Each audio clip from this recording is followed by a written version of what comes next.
Today is February 8th, 2014, and this is LaVora Perry with Veronica Bunkley doing a Voicing in Action Project interview for the Social Justice Institute.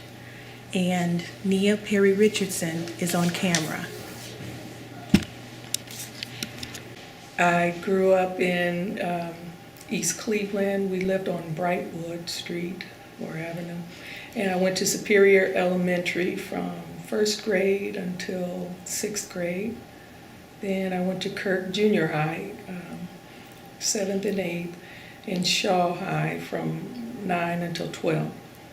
And then I went for maybe a quarter to Ohio University, but came back home due to finances and went to Cleveland State, went to South Carolina State in Orangeburg, South Carolina for 2.5 years on a music scholarship.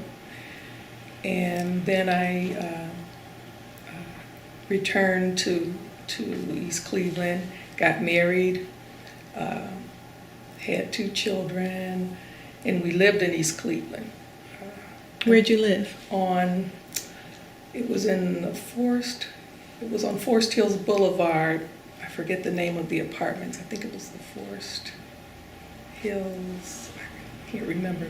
But we lived there for a couple of years, and then we moved to Cleveland Heights, just up the hill. And I had 2 more children, and adopted 2. And then we moved to Richmond Heights, which is where we live now. In the meantime, I had finished, or I had not finished college before I got married. And after my second son was born, I returned to school at Cleveland State until I eventually earned my bachelor's degree. And then I got a job working as a secretary at John Carroll University for about 4 or 5 years. And then I took a job at Cleveland State as a secretary for 2 scholarship programs that provided scholarship monies for minorities who wanted to become teachers. And the coordinator of one program, she took another job and she recommended me to replace her. And so for a while I was the coordinator of one program, still the secretary of the other, and I was attempting to return to school for graduate study. And, married and raising, at that time, 3 children.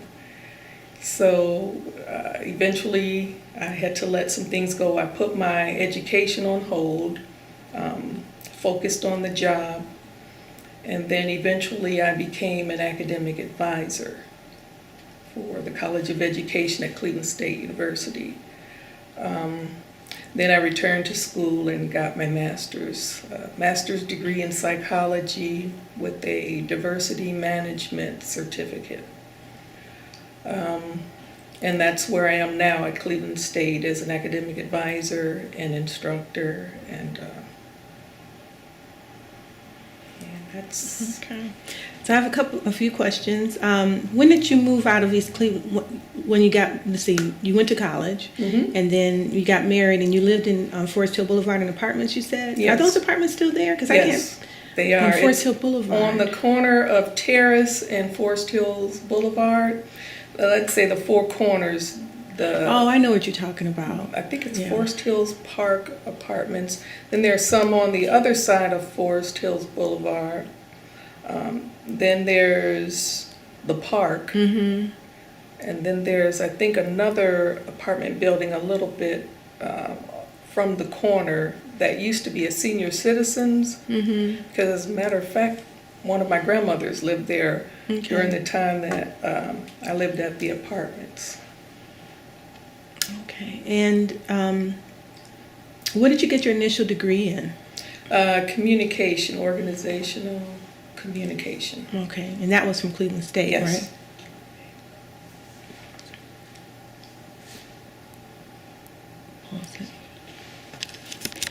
And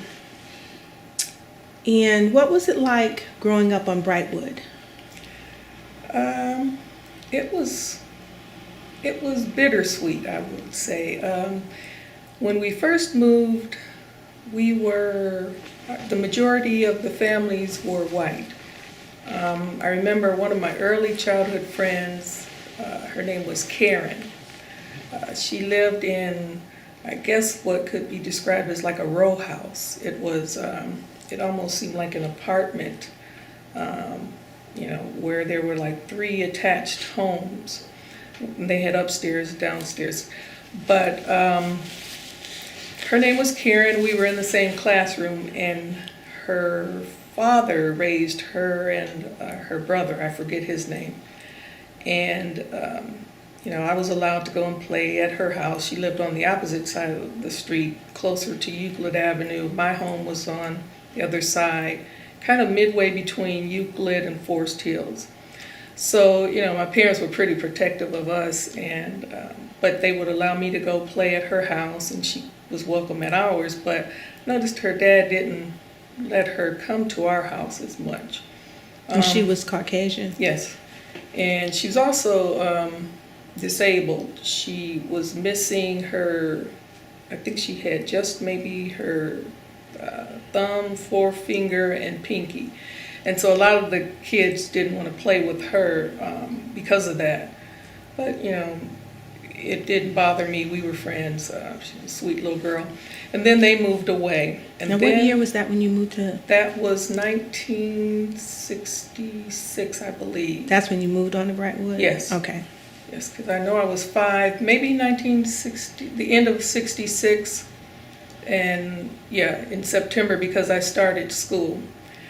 And I was 5, but I'm trying to think, did I turn 5? I had just turned 5 and I started kindergarten, but for some reason, I know I was always one of the younger children in my class.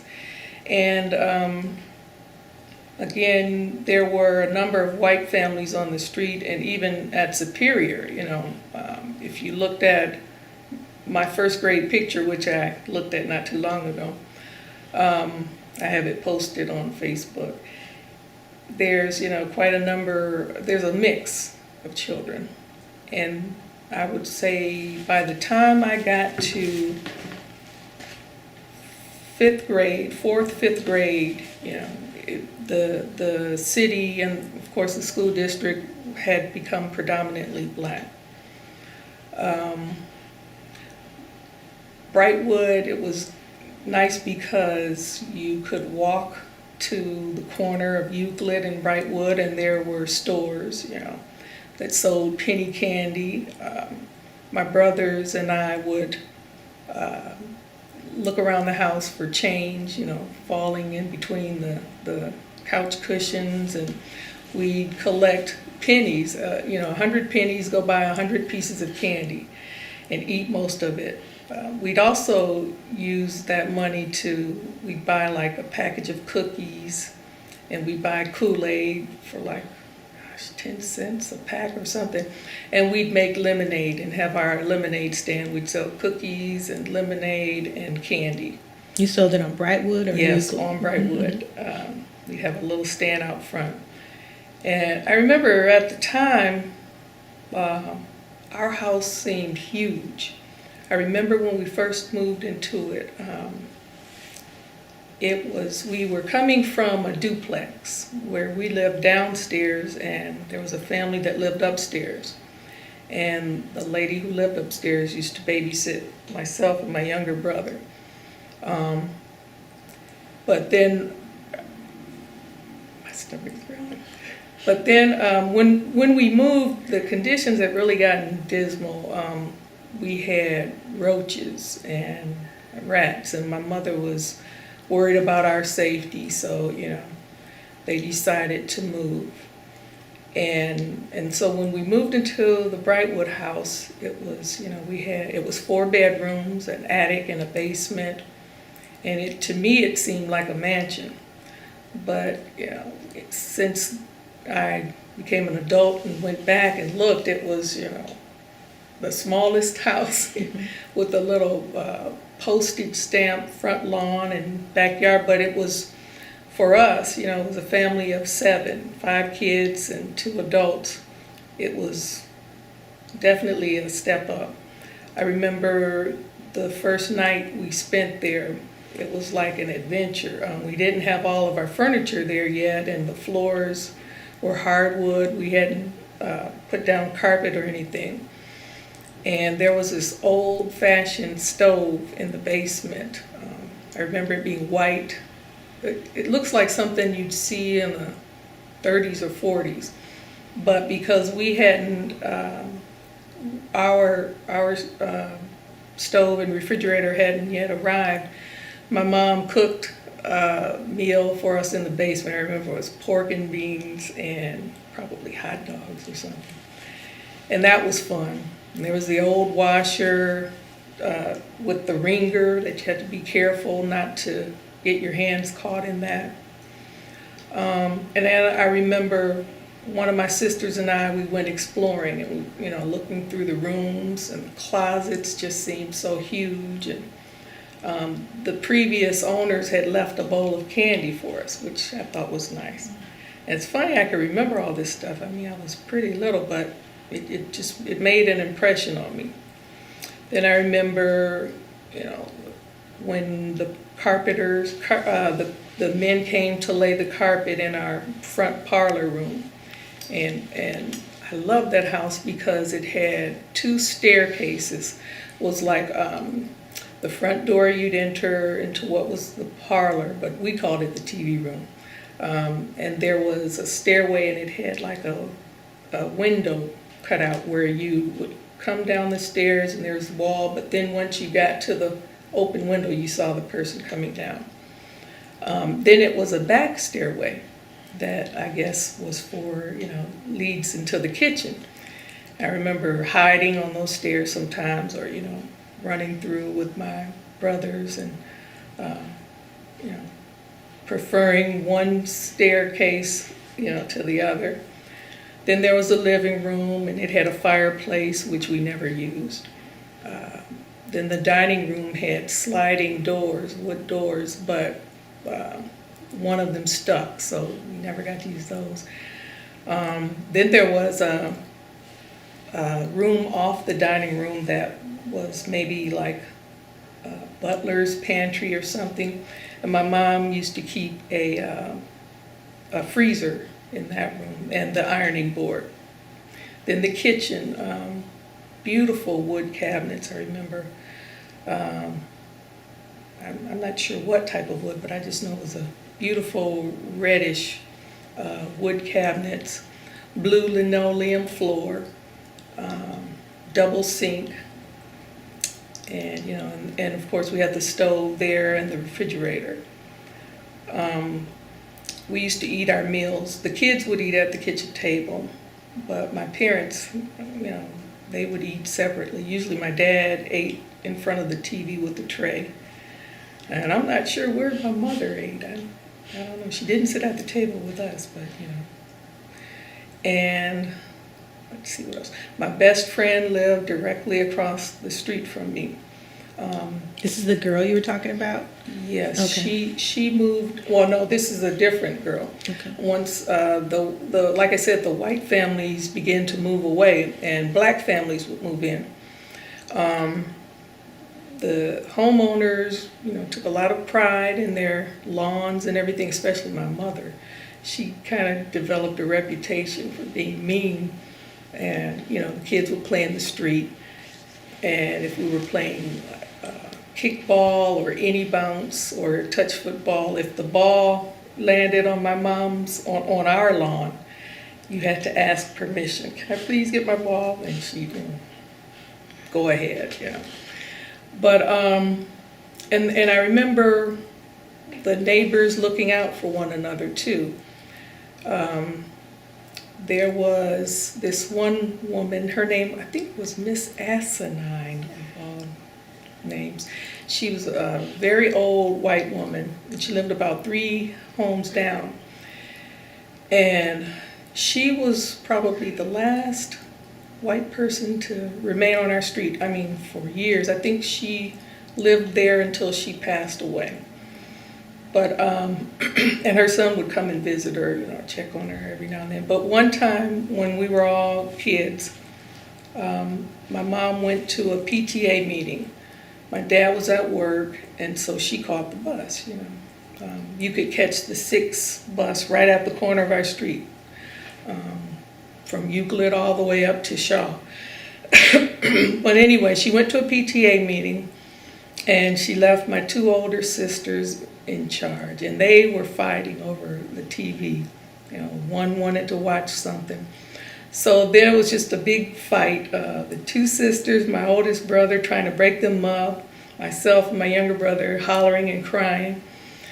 And I guess we were pretty loud. So anyway, when my mother was walking up the street from the meeting, Miss Asinine came out and said, I started to call the police. There was so much noise going on at your house, I didn't know what was going on. So my mom, I guess she thanked her. She came home and she, wanted to whoop everybody. And, she said, how dare you make all that noise? And Miss Asinine heard you, and, you should know better. And I remember thinking, well, don't you care about the fight? You just care. You just care that we were heard, but that's the way it was. Families looked out for each other, Was there any talk, do you remember any conversations about how the neighborhood changed so rapidly at that time? Yeah, I remember, kind of remember hearing my mom and dad talk about it, about, Miss So-and-so left, or so-and-so left, and there's, that new family moving in, and they don't care about their property, and, But for the most part, I'd say the people that moved in to, replace the white families, they were just like us. 2 parents struggling, trying to, work and pay their bills and raise their kids, make sure they got a good education. Like my best friend that moved across the street, her family moved in, and when I was in 3rd grade, that's when we met. And so I'd been, there a couple of years before she moved in. They were a good example. They, welcomed me into their home. We welcomed her into ours. We would, go back and forth across the street and play. They went on family outings and, invited myself and my brothers along, and same with us. There was maybe 2 families that did move on the street, and they did seem to be a little different in that they fought. I mean, I don't know what the feud was, but it kind of reminds me of the Hatfields and the McCoys. You mean the 2 families fought with each other? The 2 families fought each other. They lived on opposite sides of the street. And I remember, maybe I was about 8 or so, walking down the street with one of my sisters to the store, and shots being fired, and this was in like the 70s, And so we ducked our heads and ran. And from that point on, my mother didn't want us to go, to the store on foot anymore. And that was the families, Nothing like you would hear today. I think, when I think back on it, it probably was they got so heated and they're arguing and somebody fired a gun as a warning. I don't know that they were actually shooting at each other, but, we heard the pop and it was scary, So, and I was about 8 or 9. I remember my next door neighbors lived in a brick house, and it was 2 sisters, and they were white. And, they used to hire my brother to do their lawn and stuff, and, they were really nice and sweet. But when they moved, it was then the family that replaced them, they were loud and they fought. And our houses were really right next to each other. The driveways were so narrow, you could, whether you wanted to or not, you heard them. the kids, my parents, I don't know, I think they kind of sheltered us, didn't really promote a lot of fighting, but if someone messes with you, you take up for your siblings, you don't start anything, but if you get into a fight, you better finish it. Well, the neighbors that lived next door to us, they were, I guess their approach was, hey, I'm new on this turf and I'm gonna make it mine. Mm-hmm. And they wanted, they would pick fights with us. And I remember the one sister and my best friend that lived across the street, they fought. And my best friend was like me. She didn't want to fight, but this girl was relentless and picked on her, so she, fought her, and then they became friends. I never liked her because, why do you have to fight? But, it was a gradual shift, and I remember hearing my parents talk about, the possibility of moving. Then my dad was like, well, I don't want to move. I want to stay here, and we're just going to have to make it work for us. So we did. Sometimes the other neighbors, as they moved in, they would look at us and think, oh, you're too good to come out and play. Or, you hear people talk about how when the street lights came on, you better be home. Well, yeah, that's how it was for us. But some kids would stay out. My mother was like, no, you get your behind in here. You've got to get ready for school, do your homework, wash the dishes, and, stuff like that. So, and then when I was in, I think maybe 3rd or 4th grade, I started playing a musical instrument, and that took up a lot of my time. One thing about my mother I really appreciate is that she explored a lot of opportunities for us kids. She found out about free programs, and she enrolled us in we were walking distance from University Circle. She found out about summer art classes at the Art Institute, and she enrolled us. I took up the violin and became friends with another girl that played violin, and her mom was taking her to the music settlement. And so she talked to my mom and said, your daughter seems pretty good. Maybe I'll have my daughter's teacher take a look at her, Now, this was a girl on your street or from your classes? No, this is a girl from school. Oh, okay. And so, I auditioned for her teacher, and he said, I'm not taking any more students, but I think you should definitely take lessons. So anyway, that started. So my mother, she kind of involved us in a lot of extracurriculars, kind of to keep us out of trouble, I guess. And it was the same way with my other brothers and sisters. We learned how to play musical instruments, or sang in the choir, or, did student council, stuff like that. So as I got older, I spent less time on the street and more time in the greater community, coming to the library. I loved the library. Oh, I used to love coming. What did you love about it?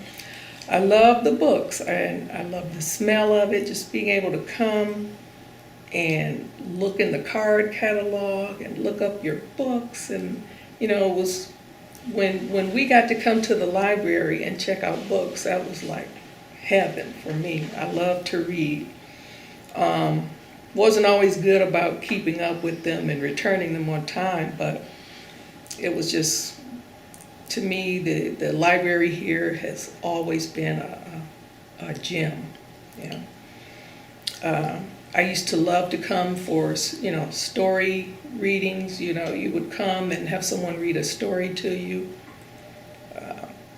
When we had to do, as I got older and had to do book reports, I loved, coming here to find a book or two to do my reports on. I love being able to come and sit in a nice quiet room and read, just read about anything, anywhere. So. Were you aware that last year, I think it was, there was a proposal on the table for us to be taken over, our library to be taken over by the county. Did you know about that? Yeah, I heard about that. And that it was decided, because I think the school board had the final vote on it. What would have happened is, do you know what the particulars were? Not the particulars. Well, the county was going to take it over, and because of that, the Schomburg Museum in the Schomburg in New York was interested, so they would partner with our library, and the county's proposal was that they would take it over, but if at any point we wanted it to revert back to us, we could. And so it was voted down at the meeting. That I saw, the Schomburg representative was there, saying how much she wanted it, and this obviously would make us would bring us a national presence. Mm-hmm. But the people who didn't want it, their idea was that we would be giving away one of our assets. Mm-hmm. So I'd like to know your thoughts on what ended up happening. Because it was voted down. The school board voted it down. I think that's a shame because it is a gem. But just like a gem, if you don't polish it and cultivate it, what good is it? I think that national exposure and affiliation would have been superb. I think it probably would have been a boon for the city. But, I don't understand the thinking of others, the powers that be, but I see it as being something that would have been wonderful, which is too bad. I just wanted it on the record, whatever you said. So music, when you went to college for music, was that the violin? No. I started violin in grade school. I played in the honors orchestra. And then started private lessons and got even better on it. So by the time I got to Kirk, I was in the orchestra. And the last year, your 8th grade year, the way the music department was set up, you got to go visit Shaw. And the band director, or the director of the music, instrumental music at that time, was Mr. Fulton. Alvin Fulton. The director of music was Joseph Riccardi, but he taught at Kirk. He taught orchestra band and jazz band at Kirk. Well, anyway, I love how they would funnel the students, You'd start them in grade school on an instrument, get them in middle school or junior high, and then bring them to high school and, expand them. Well, he would invite the 8th graders up, and he'd have the rhythm teams play. That was jazz band at Shaw of high school students. I remember thinking, oh my goodness. It wasn't the first time I had heard them play because my mom was a secretary at Shaw, and she took me to a lot of the performances, the plays at Shaw, the musical concerts, and as a kid, I'm telling you, I felt like I was watching professional productions. I still feel that way. You had some remarkable talent in East Cleveland. I mean, some people have gone on to, lucrative careers in music. Dean Hill, he was one of the actors.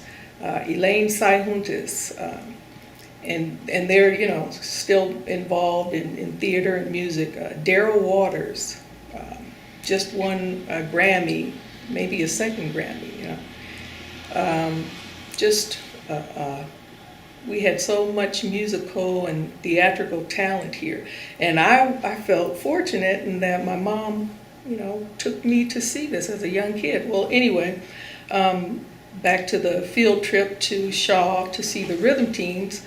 I had seen them, and I knew they had violinists at the time, and so my dream or goal was, okay, I'm gonna be sitting there, playing violin.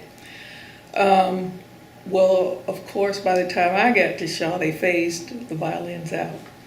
But the pitch was that we need brass instruments. We're short on brass instruments, so you string players, you might want to think about learning how to play a new instrument. So I said, fine, you know. Over the summer, I signed up to learn how to play French horn. It was called the mellophone or something. So my summer was, you know, trudging up to Shaw in the hot summer, you know, learning how to play this thing, and, you know, a foreign instrument to me. My lips were sore, you know, but I learned how to play it. And then after that, there was band camp. You know, you learn how to march, and then you learn how to play and march. So, and I'm,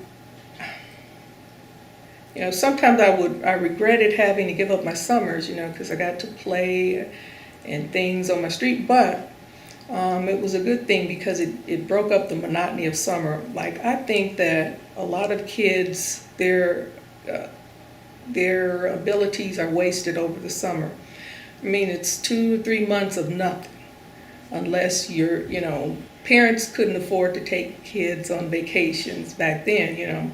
I've since been able to do that with my family, but back then, we never had a family vacation. We might take a day to go to Geauga Lake or Euclid Beach before it closed, or, you know, Cedar Point was a rarity.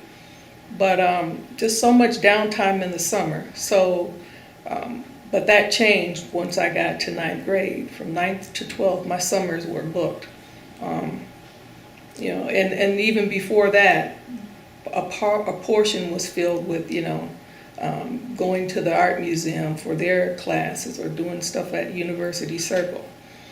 So, and we really lived in an ideal spot. Like I said, you could walk to University Circle, but, you know, it's quicker, just hop on the number 6 and catch the bus there.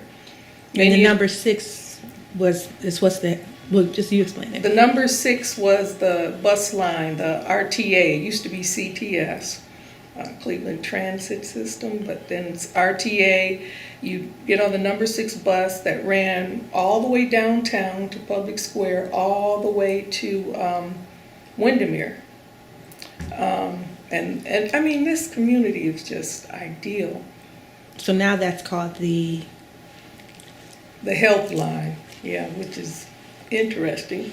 And I've you know, as an employee at Cleveland State, sometimes it's quicker to hop on the bus to get to, if you need to go to a meeting or something.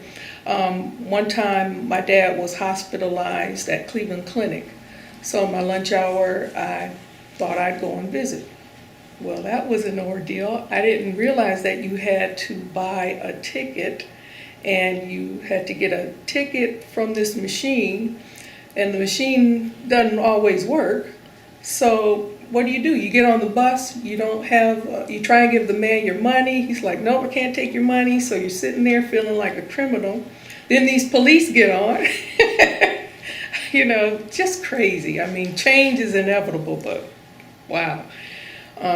So I kind of left that alone now. Pause it for a minute. So I was asking about the music. You went to North Carolina University? South Carolina State. For music. Yes. So how did you were that explaining how that happened? Yeah. Well, I learned how to play a brass instrument so I could be in the marching band at Shaw. And my junior year, Mr. Fulton left East Cleveland to take a job at South Carolina State. But prior to his leaving, what he'd do every year is the jazz band, which was called the Rhythm Teens, he'd take them on a southern tour. They would tour different college campuses, primarily HBCUs, but you know, some others. And that would give them exposure to see what college life was like, you know, and let the music department see, hey, this is a talented group of kids.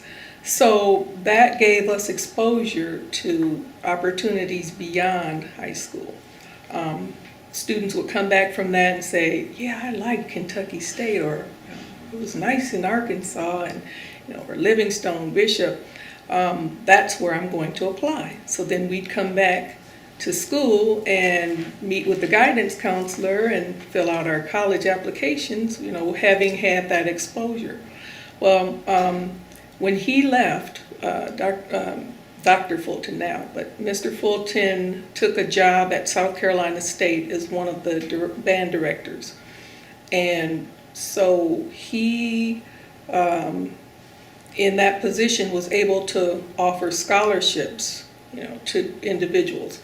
My husband went to South Carolina State. He, completed his bachelor's in 4 years, and he went on a partial music scholarship. He had to audition. I didn't. And some might say, well, that's not fair, but Mr. Fulton knew my music ability. He knew what I could do because he taught me. Right. So I received a scholarship to go there. But at first, my mother didn't want me to go. And this was a big point of contention between she and I. It kind of damaged our relationship. She didn't want me to go away to school. They were very protective of me. I was the baby girl and, I guess maybe considered fragile, I don't know. But I wanted to go. I wanted to see something outside of East Cleveland, Ohio. Plus, my boyfriend was there. Well, I shouldn't say plus, that was the major draw, to be honest. So anyway, I went to Ohio University for a quarter. It was too expensive. I was homesick, hated it, but I did well academically there. So to get into South Carolina State, you had to have a solid GPA.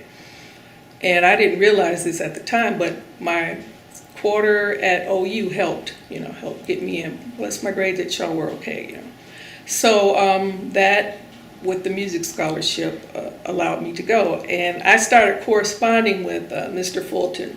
In high school, I used to babysit for him, for his children. And I used to, during the summer job opportunities, I forget what it was called, SYEP or something. One of my summer jobs was to work in the music department and organize music or catalog music and date stamp and all that stuff. So also during that time, I learned how to play the electric bass so that I could be in rhythm teams. So that's, how I wound up at South Carolina State because I couldn't afford Ohio University, didn't really want to be there.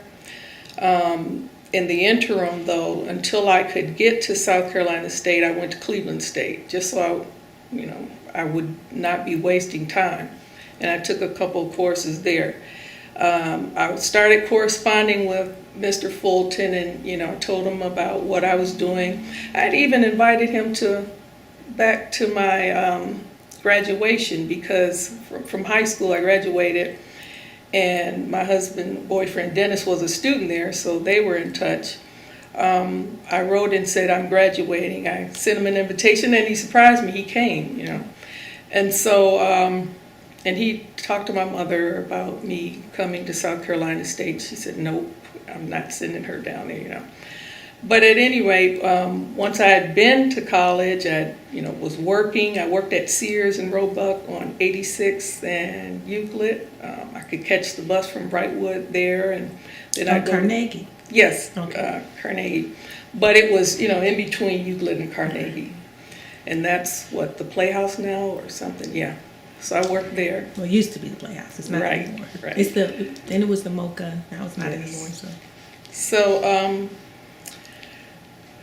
Where was I? Oh, so I had everything in place. Mr. Fulton said, yeah, I know your music abilities. I can give you the scholarship. You've been working, save your money. You can go here. So I saw where I could go. I was afraid to tell my mother. So I went with her to church one Sunday. I figured I'd be safe in church. And we stood up to sing or something. I leaned over and said, by the way, I'm leaving for Orangeburg in about a week. And she was so mad I could just see, the change in her face, So she stopped talking to me. let's see, I think they drove me to the bus station, or she didn't come or something. Anyway, so I rode the Greyhound bus. That was the longest ride. It took like, in a car it's maybe 9 hours. On a bus it's 21. Ugh, all the stops and everything. So, but I wasn't by myself because, like I said, Dennis, my husband, he was a student there. And so we rode down together. I had to stay in a boarding house because there were too many students and they ran out of dorm space. I hated that. One thing about the South, the bugs are like, I mean, you know, you can hold a bug in your hand as a pet. So, and I hated that part. I hated the heat. I remember the first week thinking, what have I got myself into? It was like being in the Army. You'd get up before the crack of dawn so you could practice on the field as the sun's coming up until it got too hot. Then you'd go into the band hall and practice music. Then once the sun sets, you'd come out and be on the field some more. You know, this is 2 weeks before classes start. Now, what instrument were you playing? I was playing the mellophone. It's like a French horn, the same fingering, but it's more conducive to marching. It's like a big fat trumpet. And I mean, it was good. It was good exercise, good musical training. It also gave me the opportunity to travel because back up in high school, like I said, in Shaw, not only did the rhythm teams travel, but Mr. Fulton would try and take the band, the marching band, on some kind of a trip.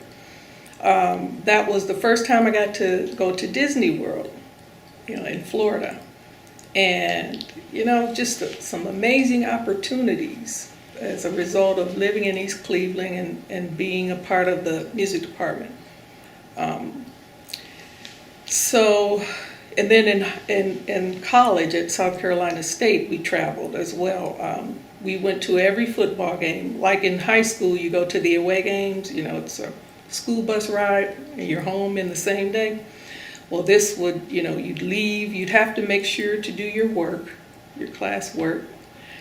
Sometimes take it with you on the bus, go to whatever state and play in the game and then load back up and go back to campus. You know, that was fun. Then I got kind of tired of it. It became more of a chore and it wasn't fun. And your entire year is kind of, music is the main factor. It was almost like getting an education was secondary. Right. Oh. Okay. Well, where, you know, Repeat that last sentence.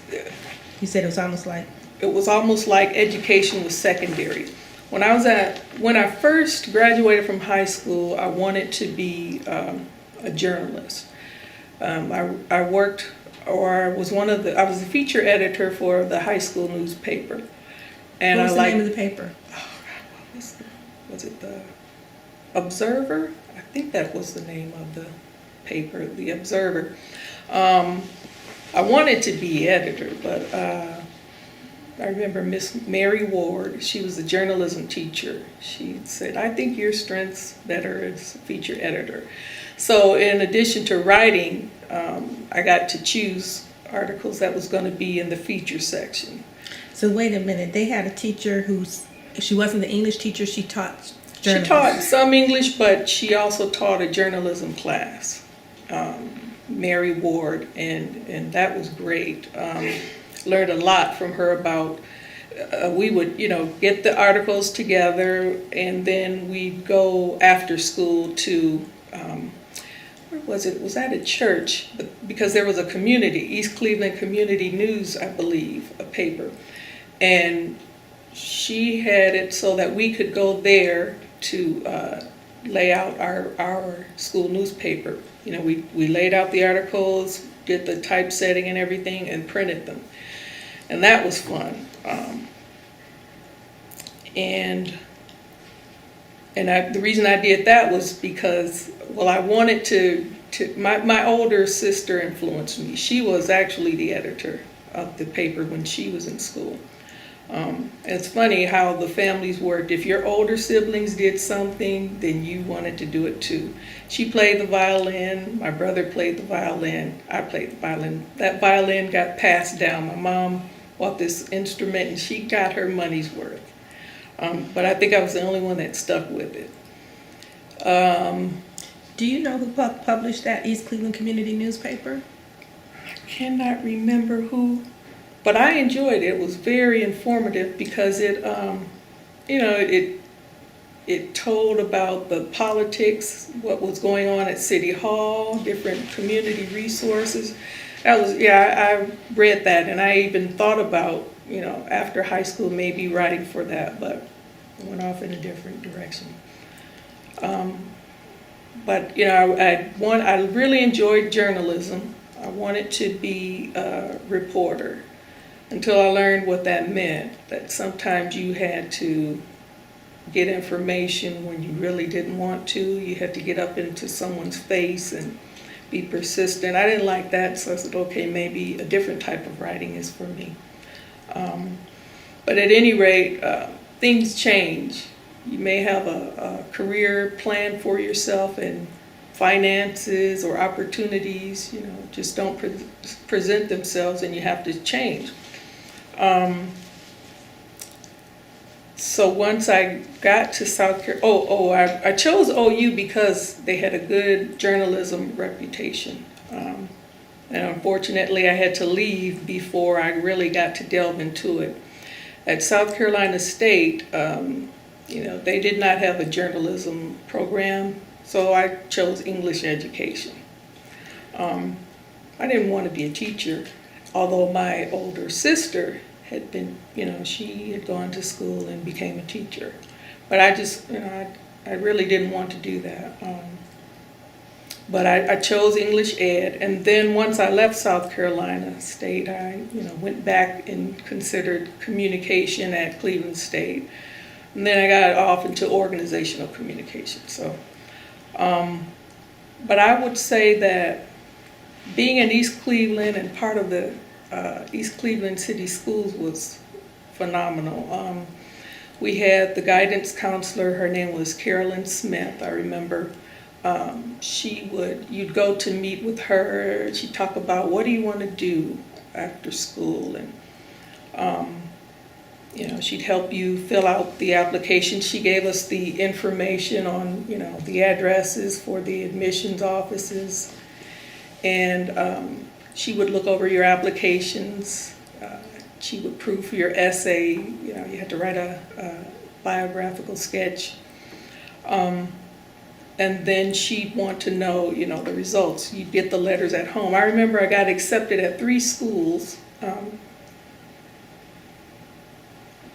I got accepted to Ashland University, Kent State, and Ohio University. And my mother, said, why didn't you apply to Cleveland State? Well, because I wanted to, the experience of being away from home. But and I think the reason I wanted that was because of the exposure with the music department and going to the different schools and seeing. When we went to those schools on those musical tours, we got to stay in the dorms.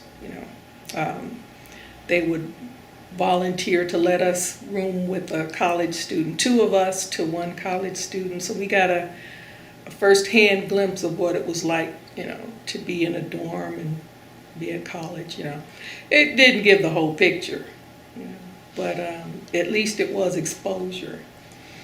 That's one thing I love about what Don Sean is doing, here in East Cleveland with the band, the opportunities that they've had. As a matter of fact, I think in October,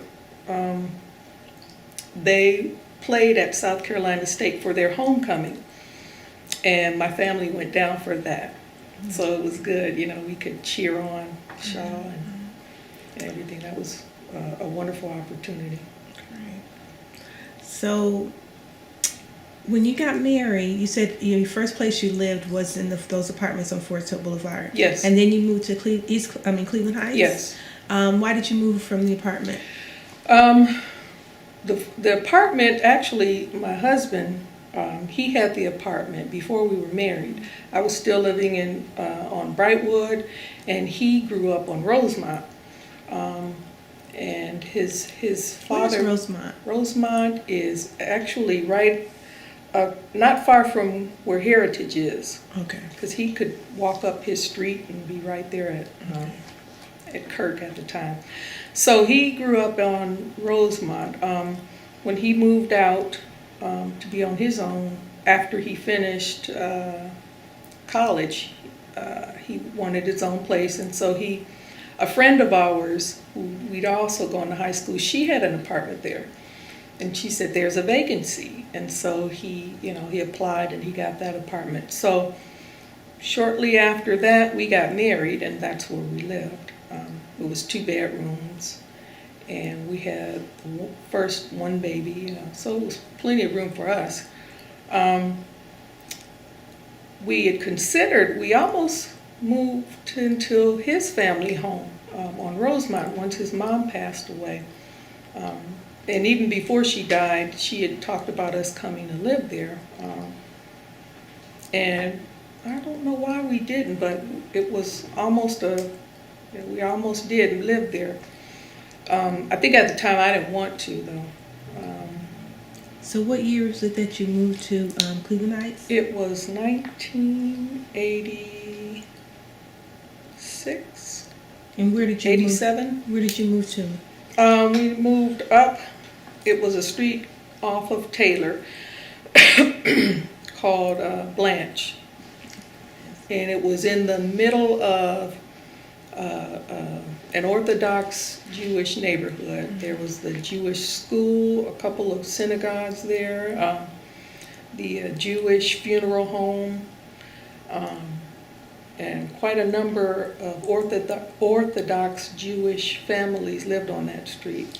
And when did you move from there to Richmond Heights? In 2006. Why'd you move off of that street? We outgrew the house.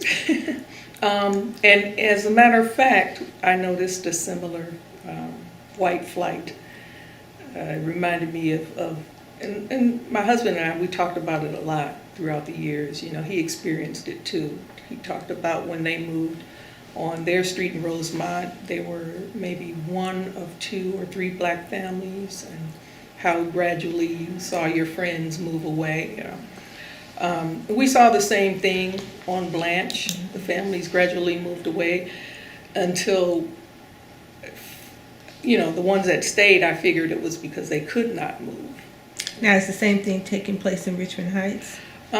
To a degree, yes, it is. It sure is. So you talked about the rollover. What other, besides the racial makeup, what other changes have you seen take place over the years in East Cleveland? The socioeconomic change is that I remember when as a child, there was the shopping center at is it Superior and Euclid? I remember when the store, it was called Scott's 5 and 10. That was a big deal, and I remember being allowed to walk there, and there was a little boutique called Jordan's. I don't know if it's still there or not, but my mom used to love to go there. Mr. Jordan, who ran it, he made custom hats and jewelry and handbags, and she loved to shop there. Now, I don't have too much of an occasion or reason to come to East Cleveland, but for a while I was here regularly going to the CEOGC Head Start building. I was working with some teachers there. And just thinking about the changes each time I'd make the drive, how I remember there was an auto dealership too, maybe, I think on Euclid Avenue, and those, long gone. Just a lot of different businesses. Now all you see are maybe phone stores or fast food places, a lot of vacant buildings.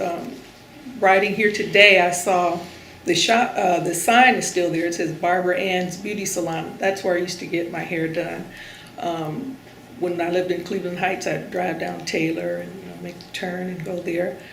That's long gone, and just a lot of, it's almost like a ghost town.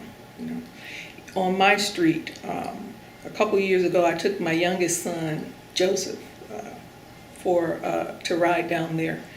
He, and my house is gone, and most of the homes are gone, just vacant lots, And he said, "Wow." And he had been to the Brightwood house. My youngest daughter has no recollection. She never got to go there, and he doesn't really remember. He was a toddler, but yeah, it's kind of sad to me. I remember Lakeview Cemetery. It's right there. We almost moved into a house on Forest Hills, but the cemetery was in the backyard, and my mom said that was kind of creepy, and I'm so glad we didn't move there. But I can remember having to walk from the music settlement sometimes when I'd miss the bus, because I had to transfer. I would catch the 6th and then catch something that goes down 116th to Wade Park, but anyway. So one time I missed the bus, I walked up 116th or 118th, I don't know. Then I had to walk past Lakeview Cemetery. And I remember the dilemma was walk on the side where the cemetery or on the other side where Koteki Monuments was. I was kind of a chicken, scary little kid. But just being able to walk, and feel safe, somewhat safe, that was, a little skinny girl carrying a violin, I could actually walk and not have to worry about being beat up or robbed. That was, I was scared, but I couldn't see me having my kid do that, in this day and age, anywhere, even in Richmond Heights, to be honest with you. But that's one thing I miss, being able to be on foot. You could walk to school. It was a long walk, all the way from Brightwood to Shaw, but to be able to do it and be social with your friends. You could stop off at McDonald's for some fries or Wendy's, A couple times I've driven along Euclid when school let out, and, it's just not really what I remember it being at all. In what way? Well, kids are cursing. There's big packs of kids. Back then you walked home in groups, but it just wasn't. It didn't seem like a big gang of kids spilling out into the street. You just didn't walk in the street. You stayed on the sidewalk because that's what it was for. Even in the wintertime, And, I'm not saying that we didn't curse or do things, but we knew, for some reason, we knew enough not to be caught doing it, because there was the fear of reprisal from parents, because if your parents didn't see you, Miss So-and-so would, and she would tell your parent. Nowadays, and I don't pass judgment on the children at all. You do the best with what you can, and that includes children, If you don't have someone to care enough to tell you that, and if you see that if you want to be a certain way, your peers are going to, attack you for that, what can you do? I applaud the kids that come to school considering what they're up against, maybe not having the money to get the things that they need, or not having somebody who would beat your butt if you don't do your homework, or if you living in a community where there's drugs being sold, or someone might abduct you, and you still want to get up and go to school and learn something, to me, that's a hero. You know, that's what it's all about. So my next question is, has racism impacted you personally, and if so, how? Yes. You mean when I was living in East Cleveland? Oh, you know what? Yes, but I want to back up a little bit. Okay. You talked about how the city has transitioned. Mm-hmm. What do you think contributed to those changes? I think that, well, for one thing, the families that moved in, the hard-working, blue-collar, or up-and-coming black families moving in, and whites leaving, that does something to your psyche. You know, you may not be able to express it in words. You may not, may not even on some level be aware of it, but it does something to you. It tells you, to me, it embeds a feeling of being less than. And you can, maintain, and like my parents did, they maintained and they worked and they promoted their children to, go on, but it still does something to you. It did something to us as children. Like I said, I lost friends, good friends. One time I was impacted. There was this little other girl, I think her name was Patty, I don't know. But her dad, another single parent, her dad lived in the really tall apartment building on the corner of Superior and Forest Hills. It's a real tall. Lakeview Towers? I think that's what it's called, I don't know. And this one time in second grade, a field trip, we went to the top of the building. You could see the skyline of downtown and everything. But her dad lived there, and she and I were good friends, and her dad asked my mom, could I come over sometimes after school to play? And, Mom, okay.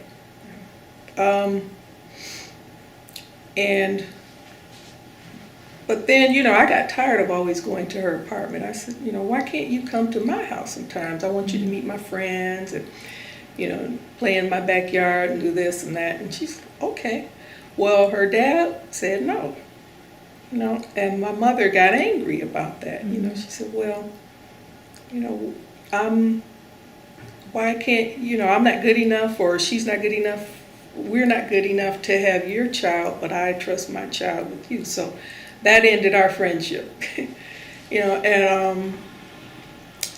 Something like that happened with myself and my oldest daughter when we lived in Cleveland Heights. My daughter was in kindergarten, and she had this good friend, Matthew Ruderman, I remember his name. And they lived in University Heights, but they went to Cleveland Heights. So they would play, and her mom, Mrs. Ruderman, wanted my daughter to come play at their house. I said, sure. So then I said, well, I want to reciprocate. Let's have Matthew over. No. It was, well, okay, a reluctance. And then she canceled, And so then I said, you know what? It's the same thing. I don't need that. So my daughter suffered, their friendship suffered as a result. And, so that happens, that happens, and that does something to you. It's like a microcosm racism. And because you look at things, you say, well, what's the difference here? They live in a home. She's married. She has a son. I'm married. I have my daughter. We both work. What's the difference? Why can't he come to our house? Why can she come to yours? So it makes you question, not so much yourself, but it questions, why am I seen this way by others? So what do you think happened to cause East Cleveland to become the way it is now? I would say the white families moved away, and the black families moved in, and then the businesses, I believe, the white families moved away, and then I think there was a stigma that the white-owned businesses didn't want to, well, we can't get more customers to come in because nobody wants to come into a city that's predominantly black. So they moved away. I also think, and I don't have any proof, but I think there has been some mismanagement of city funding. I don't know why. I really wasn't big on politics when I was here. I was younger, although I did participate in a few council races as part of high school, passing out literature. I remember when the president came, Jimmy Carter was campaigning. He came to Shaw, and I got to meet him, and Before he was president? yeah, when he was campaigning, he came and spoke at Core Blanche. But I just think that, something happened to, I don't know if the funds were mismanaged, if, people took advantage or what, but I remember living on Brightwood, and I remember the garbage, trucks coming a certain day. I remember street cleaners coming down Brightwood, little old Brightwood, and there wasn't, potholes being fixed immediately. It's just, and I'm wondering what happened, what happened to the money for that? Those services went away.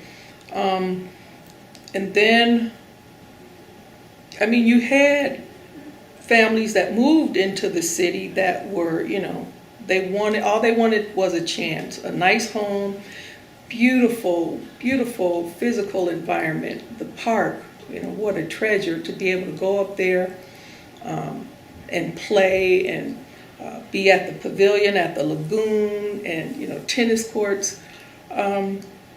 You want it better for your kids, but then there's these other things, businesses are moving, being replaced by things that you don't necessarily need. Then the quality of services going down, and then, the value of homes going down so that, people could buy them easily. And this may sound biased, but I don't mean for it to be. And you would have people that will move into homes that are not looking to become homeowners. They were transitional. Let's say if someone owned the home and they rented it out. Well, if you don't own something, your mindset is going to be a little different than someone that's transitional. Now, that's not across the board, it's just a generalization. And that if it's not yours, you're not invested in it. So, and then if you own it, you may not be the best landlord, and you're not going to come back and make sure your tenants are living in the best, especially when they may not do what they could do to maintain it. So I think that impacted certain things. Someone didn't care enough to enforce landlords to, upkeep their property. And so you have buildings that just stay dormant and vacant. Of course, that's a magnet for someone who's going to do something illicit or illegal, Just a lot of negative factors to impact the quality of the city. And it breaks my heart, but I don't have any answers. Do you think drugs had any impact on the city? Big, yeah, and not just here. I think it's probably more of a noticeable impact because East Cleveland was like the perfect little city, self-contained, just beautiful gems here, the Forest Hills Park, the hospital, a small school district, just, auto shops, hotel. It had everything. It was, on a smaller scale. So what hotel? You talking about McCall's? Yes. That was a nice hotel in the past? Yes. Yeah. Well, I mean, it was a motel, you know, but it wasn't. If you had a need to stay there, it was nice. It was a nice hotel, but you know, who'd want to stay there? But yeah, it's just. Were you around when drugs began to come in? And what year was that, if you remember? I would say maybe the mid to late 80s it started, and it became a big factor on Brightwood. This was crack. Yes, crack and marijuana, but definitely crack. And my parents were still living on the street at that time. And I had, you know, gone away to school and got married, you know, but yeah, there was a dope house. I mean, known, the only thing missing was the sign that said, this is where you buy your dope, because everybody knew.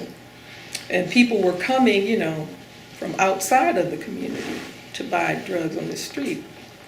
When I would go to visit my parents, you know, they would have to learn, you know, where you were going, because they were there, and they would, you know, if you slowed down, they would come up to your car because they assumed, why else are you here? So I learned, you know, you keep my doors locked, keep going, and go right into the, you know. But then they got to know, I mean, there's a human side too. They knew my father and my mother. They knew not to be near conducting business near the house. And, you know, that was a matter of respect, because, I mean, they had weapons. They could have been like, you know, we do what we want. This is, you know, but there was that level of respect. They even, once my mom passed away, they call my father Chief, because he is, you know, he's part Choctaw Indian. And I guess he fits the stereotypical stoic, you know, silent Indian, Native American. And they'd say, hey, Chief, how's it going? They'd shovel his driveway or shovel, you know, do stuff like that. And it was like, you know, it was a mutual respect. They knew my parents, my dad didn't condone that, you know.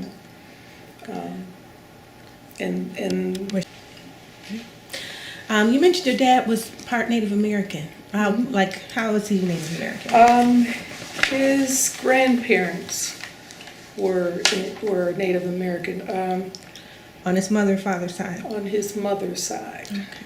And he was raised by them primarily. Mm-hmm. He was born in Selma, or actually even a smaller town, but he says, you know, it was like maybe the outskirts of Selma.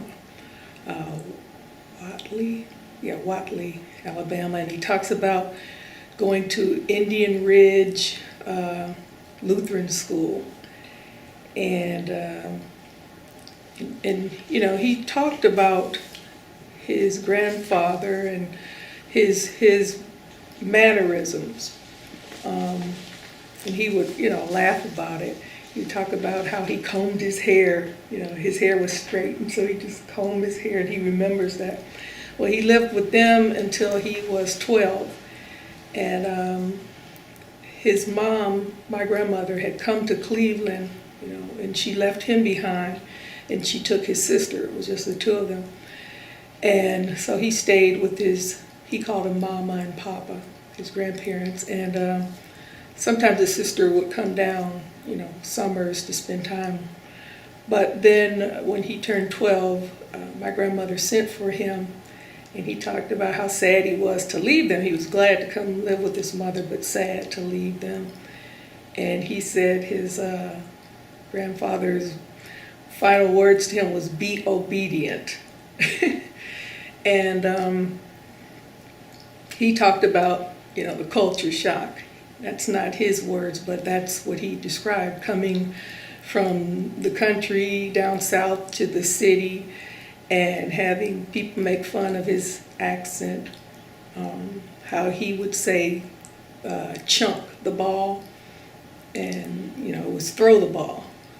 And he talked about the suit he wore, how the pants were too short, and how he stayed with his mom and her husband, not his father, and his cousins from his father's side, and how they made him feel, he was the odd man out. And so he had a lot of that, and my dad was really quiet and soft-spoken, but once you got him going, he would have been excellent to give you, a history of living in East Cleveland. But he has Alzheimer's, and he lives in a home. He was living with me for a couple of years, but now, he got to be too much, so he's in a home. But his stories, one of my favorite things used to be to sit and listen to him talk, about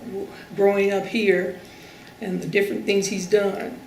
And sometimes now when I go to visit him, his short-term memory is horrible, but his long-term memory is good. So I can tell him the things he's told me, and he'll say, how can you remember that? And I said, because you told me. Mm-hmm. So Where's the home where he's at? he's in manor care.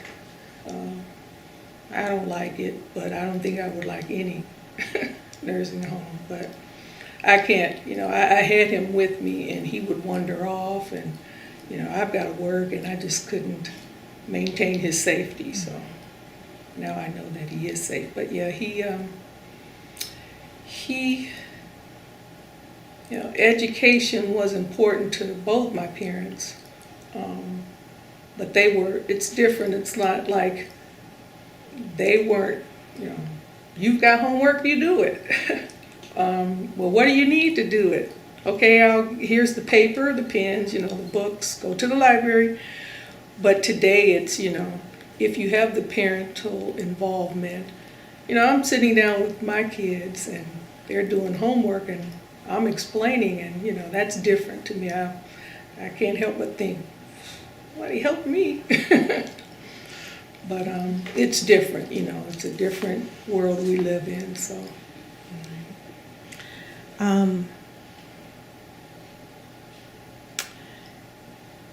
Can you remember a time that the community here in East Cleveland fought for something?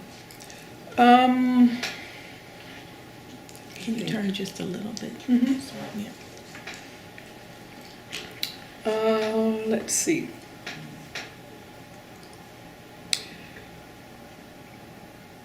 The only thing I can remember is maybe the schools, being on strike, or I think. Well, I'm familiar with the recent battle for Huron Road Hospital, which is a shame. I just don't understand that one at all. How so? What do you mean? A trauma center right in the middle of trauma. And to take it away, it was something, I can't remember what it was. Oh, the instance where the police shot the 2 passengers, and talking about the possibility of them surviving had they been able to go to Huron Road. I just don't understand. You want to believe that there's some missing piece, but it just, to your rational mind, it makes so much sense to do certain things, but they don't happen. I don't understand how that, it's, the historical significance of the hospital for one thing, if not for the fact that it had become a trauma unit, it makes no sense. I just don't understand that. Do you think the surrounding institutions and cities have impacted East Cleveland? You mean negatively or positively? Either way. Negatively, yes, Cleveland. There's some pockets of Cleveland that have spilled over into East Cleveland. terms of drugs or illegal activities, but positively, there's University Circle. The proximity to East Cleveland is just, that, like I said, we took advantage of it growing up, and I still think there, are advantages. I don't know if they're doing this in the schools now, but it seems like with you have a teaching hospital. If you have a good math and science curriculum at the school, there seems like some opportunity in that instance. I think that's a benefit. Also, not just University Circle, but there are other colleges, in close driving distance. There's John Carroll, a private college. Baldwin Wallace really isn't that far away. Of course, Cleveland State, I think there are some definite positives to being here. You didn't ask me about this, but it is something that's kind of lingering in my mind. The talk about merging Cleveland with East Cleveland. A part of me thinks that would be a good thing because, left to its own devices for so long, and it just hasn't, the city has not been able to get on sure footing. But another part of me, the nostalgia, says, this was such a wonderful community, almost like a Mecca. And that's not to say that, it may sound being a bit elitist or exclusive, but no, I don't think that's the case. I think that what's wrong with having a suburb, a thriving suburb that's predominantly African American? There's nothing wrong with that. And I am very much pro-diversity and inclusion, but there's nothing wrong with having a separate identity, in the midst of a world. And if there was a way to maintain the city on its own, I think that would be wonderful. So then what is your vision for East Cleveland in the future? Honestly, it's or realistically, my vision is just seeing bleakness. But my hope is that one business or one person with the capital would make an investment here, and then that would spread, would catch on. If there could be one business to thrive here, one corporation that would say, hey, I'm going to take the risk, I'm going to, and I'm going to pull my partners in, and then I'm going to make opportunities for the residents here, to be employed, to work in their community and invest in it and stay here. But it's a lot of factors. There's the economic factor, there's the societal factor, and having a family, and family is not what it used to be when I was growing up in the 60s and 70s, mom, dad, children. I mean, it wasn't totally like that back then, but now, you have a single parent, be it female or male. You've got foster kids. You've got, same sex or same gender couples rearing kids. It's different. And so society has to understand that you can't take an old framework and expect what's existing now to, follow suit. Like I said, I think that the economic piece is key. If you can get someone who would be willing to invest a business here, and then pull in partners, that would be a strong foothold. In terms of politicians or governments, it's so much mismanagement from the past, and sometimes you're so busy putting out fires that you did not create that you can't focus on what's standing or what remains. It's just, it's a daunting task, but also in the circle of life, you know, things are, they can get so bad before they have to start taking a turn towards the good.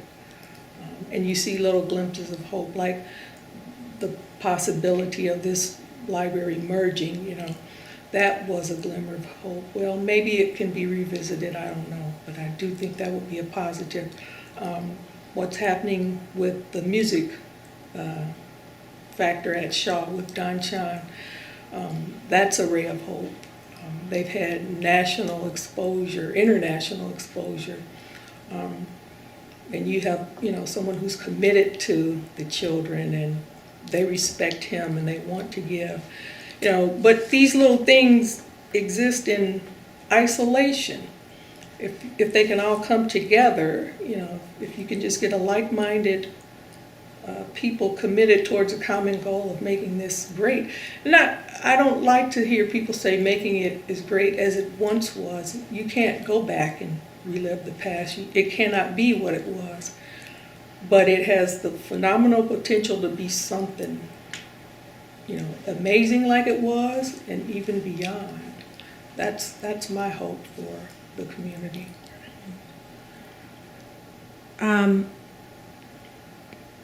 So talk about what major issues need to be addressed in order to better the neighborhoods, community overall in the city.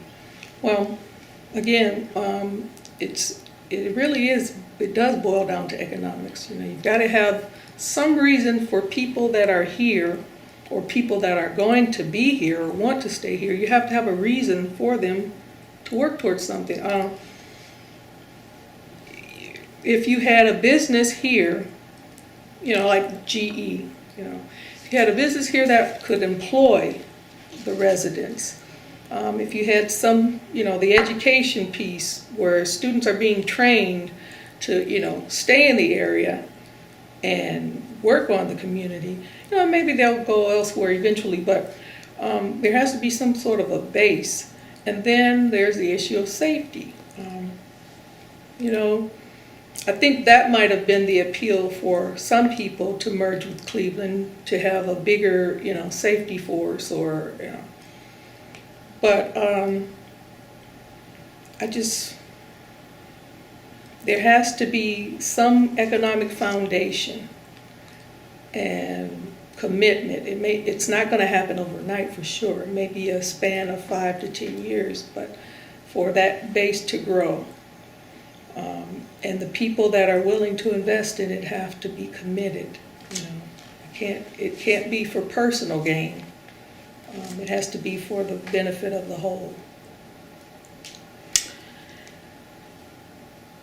What would you be prepared to do to participate in making East Cleveland better?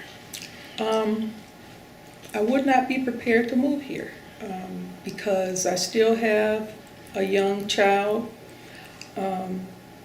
And I don't want to experiment with her education. But aside from that, I am willing to, you know, I could invest some time and some effort, maybe even some money in, you know, I know there's an Adopt a Street program, you know, something of that nature. But I would consider living here if I didn't have a young child, you know. But it would have to be, you know, I would have to see some evidence of an economic base, of, you know, some potential for growth. And I would want to do it with a group of like-minded individuals, you know, who are also committed to doing something of that nature. How young is your daughter? She's 12. Okay. Is there anything else you wanted to say?